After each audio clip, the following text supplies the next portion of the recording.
Good afternoon once again, ladies and gentlemen, and good morning, depending on where you have joined us from today. I'm excited. Despite the disruption that we experienced during the course of this roundtable, I think we did not only speak about resilience, we actually demonstrated resilience, and which is the way it should be. During this roundtable, we have listened to a very fantastic keynote address, and we witnessed a very brilliant and engaging panel session as well. Therefore, I would like to take this opportunity first to thank our keynote speaker and the panelists, as well as the moderator, and everyone that has contributed to today's excellent conversation.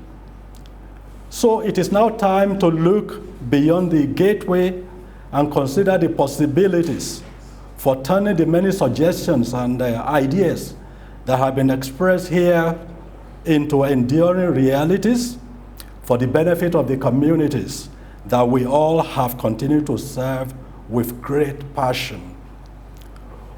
One thing that is clear from the conversations today is that corporate social investment is more than a tool for achieving social license to operate. So there's need to be more strategic in deploying social investments in order to achieve economic and social transformation within the underserved communities. We must press towards the goal of equitable, inclusive, and sustainable development. I think that was a thread that ran through most of the conversations this afternoon. Inclusivity, equity, and sustainability.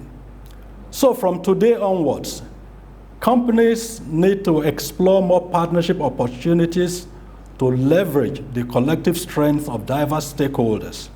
And these include government, development assistance agencies, civil society organizations, and the community folks themselves. The focus should be on how companies can catalyze change through the collective action of numerous partners, each bringing their various strengths and capabilities to the table. I think that was a point of consensus during the course of our conversation today. Our goal, therefore, should be to drive change in CSI models and approaches and foster accountability within the neighboring communities. The newly passed Petroleum Industry Act that we spoke so much about here today hopefully will provide a platform and create opportunities for companies within the oil and gas sector, for instance, to begin the process of reimagining, reshaping, recalibrating the model for corporate social investment in the local communities. One other thing that we touch upon was the fact that whereas companies may be competitors in the core business arena, there are ample opportunities to collaborate in the CSI space, where the focus is more on transformational impact and enduring legacies in the communities. So we all depart from this roundtable today inspired and challenged to deploy partnerships as a framework underpinning corporate social investments to ensure the development of the vulnerable communities, keeping them safe and enabling them to live sustainable and prosperous lives. The commitment to act and to hold ourselves accountable for action is what should provide a catalyst for future action. Inaction or dithering will represent a failure on the part of companies and other stakeholders to promote multi-stakeholder and multi-sectoral partnerships for collective action.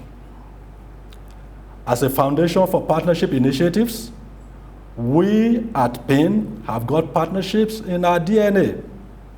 Over the past 10 years, we have accumulated a lot of knowledge, tools, and experience in building effective partnerships. Over the same period, in addition to the human and financial capital invested, we have built and optimized tremendous social capital around our programs and projects through an ecosystem of partnerships. Right now, we have over 500 layered and interconnected partnerships that are actively contributing towards the achievement of our mission in the region.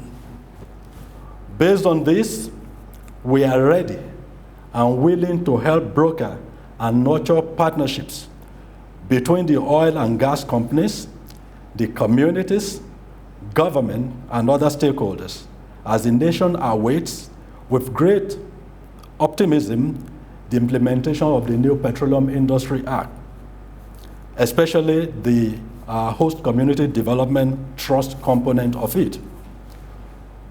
We cannot afford to let the nation down. And more importantly, we cannot afford to let the Niger Delta region down. And the journey begins now. Thank you so very much for listening.